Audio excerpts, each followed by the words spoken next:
For the first time in over a decade, Paul finally makes his return to the Pokemon anime. Let's jump into it.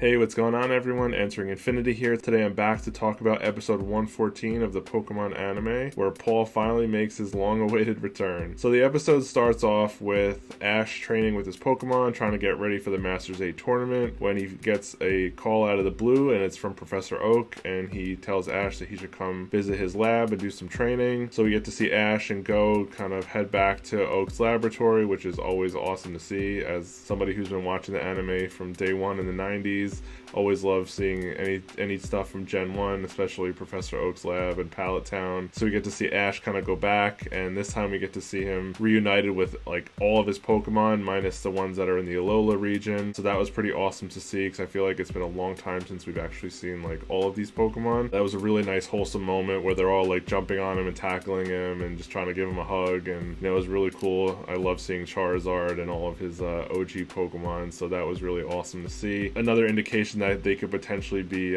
sending off Ash's character after this series if he ends up taking the whole thing. Not that I want to see that, but a lot of people are speculating that that could potentially be the case. And if it was to be, then this would make sense that they're kind of like having all these different reunions. So Ash's Pokemon are kind of being welcomed by all of Ash's older Pokemon, and then they start kind of like training with each other and stuff. And then we get to see all the different Pokemon kind of training with each other. And then Gengar goes to like touch Infernape and the rest of the fire Pokemon while they're kind of like glowing red and like look like they're kind of heated up and on fire, and Gengar gets sent flying like really far away for some reason into the woods. So Ash and them kind of go and chase after him, and it turns out that Paul is actually in the woods, and that was a pretty awesome moment where we get to see a reunion between Ash and Paul, and then Go is kind of like, who's this guy? And then we have some nice flashbacks of Ash explaining to him who he is and kind of their rivalry and stuff like that. That was really awesome to see. In my opinion, I think Paul is a very close second to Gary Oak in terms of Ash's rivals.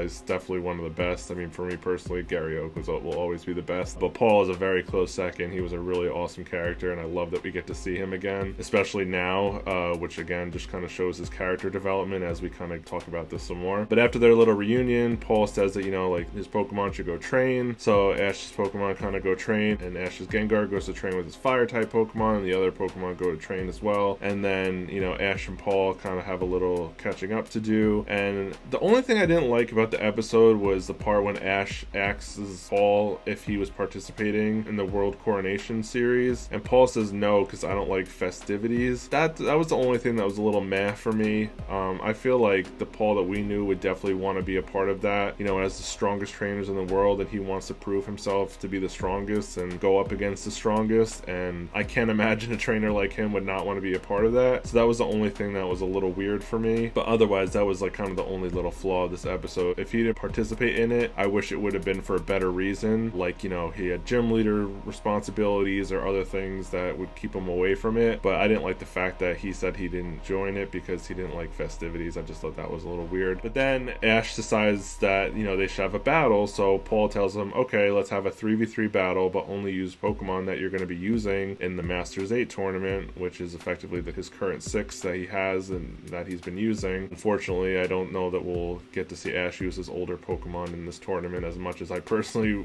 want to see that and would love to see that. So we see Ash go and collect all of his Pokemon from their training, and when he goes to find Gengar, he finds out that Gengar learned Will-O-Wisp from the fire type Pokemon, which is really awesome. I know some people were speculating that it would learn some type of fire type move in the buildup of Ash's potential matchup against Steven, because Ash doesn't have any fire types on his team, so he's kind of lacking in that area. So they were expecting Gengar to kind of do that, either learn Fire Punch or Will-O-Wisp or something. So it was cool to kind of see how that came to fruition from Ash's fire types training him. So then Ash kind of goes back and they start their battle, and things start off with Paul using his Gyarados. Ash sends out his Lucario. They have a really cool battle where Ash's Lucario ends up learning a new move in Bullet Punch, and it kind of seemed like a real, like not just an average Bullet punch, it was like its arms were like glowing and stuff, so it seems like another like hacks move that he has. It's like a super powered bullet punch, and he ends up taking out the Gyarados with that attack, while at the same time eating a point blank hyper beam to the face, which I thought was a little bit surprising. But Ash's Lucario takes round 1. Then they recall their Pokemon, and Paul goes ahead and sends out Garchomp, which was really awesome to see. So then Ash sends out his Dragonite in response, so we get a cool dragon battle. Fortunately, it was a little short, but we see them kind of going head to head using Dragon Claws, and then Paul's Garchomp uses Draco Meteor, so Ash instructs his Dragonite to use Draco Meteor, and then he ends up creating a new type of move with it, where it's like almost like a combination between like Draco Meteor and Dragon Rush, where like the meteors fly with Dragonite as he's attacking, which was like really cool visually to see that. Paul ends up having his Garchomp use Dragon Claw, and it ends up just kind of nullifying the attack and like one-shotting the Dragonite. I guess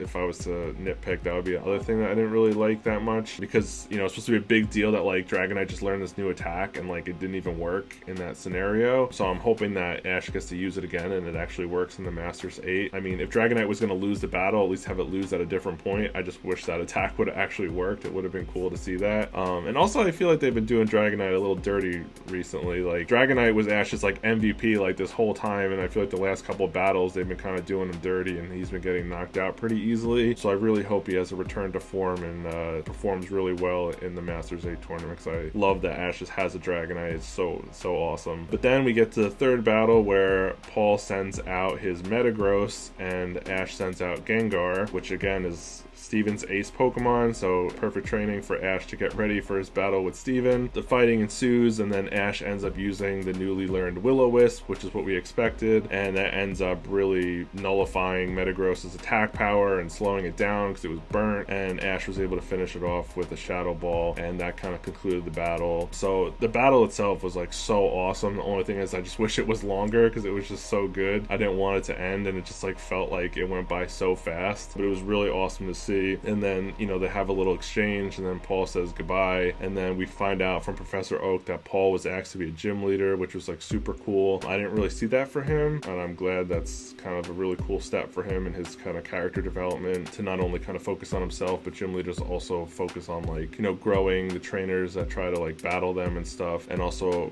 are very involved in the communities and stuff that gym is involved in. So I thought that was a really nice character development for him. I thought it would have been really cool if Paul would have stuck around longer, maybe throughout the Masters 8 tournament, to maybe cheer on Ash, maybe kind of be like a coach or like a mentor or something to help him train for his battles. It would have been nice if he stuck around a little longer, because again, he's just such an awesome character. But if not, at the very least we got to see him again, and it was a really awesome battle. Really nice of him to come all the way there to train Ash and show off that he's got all like pretty much the Masters 8 ace Pokemon. That was really cool, and at the end of the day, it's going to be a huge help for Ash, because his Pokemon are just getting power-ups left and right. And at the end of the day, Ash got 3 new big moves out of this, in Will-O-Wisp on his Gengar, which is going to be a huge help in his fight with Steven. And also Lucario just got like a broken bullet punch, which will be really effective, both offensively and possibly even defensively with the movement speed of it. And then also Dragonite learning that Draco Meteor kind of Dragon Rush combination, which I feel like will help him out down the line in the tournament. So overall, it was a really awesome episode. Love seeing all of Ash's Pokemon again. Love seeing Paul. It was a really nice build up into kind of this Masters 8 tournament, and again, possibly even the end of Ash's run as the main protagonist, but we don't know yet. It's only time will tell. But yeah, I really enjoyed this episode. Really looking forward to next week's, where we start off with the Masters 8 tournament, and I'm going to make a separate video talking about the official matchups for that, because that was released and there's a ton to talk about there. So if you stayed to the end, thank you so much for watching. I hope you enjoyed. If you enjoyed the video, do me a huge favor, hit that like button, leave a comment down below, let me know what you thought, and subscribe to the channel if you're new, and I'll catch you all in the next one.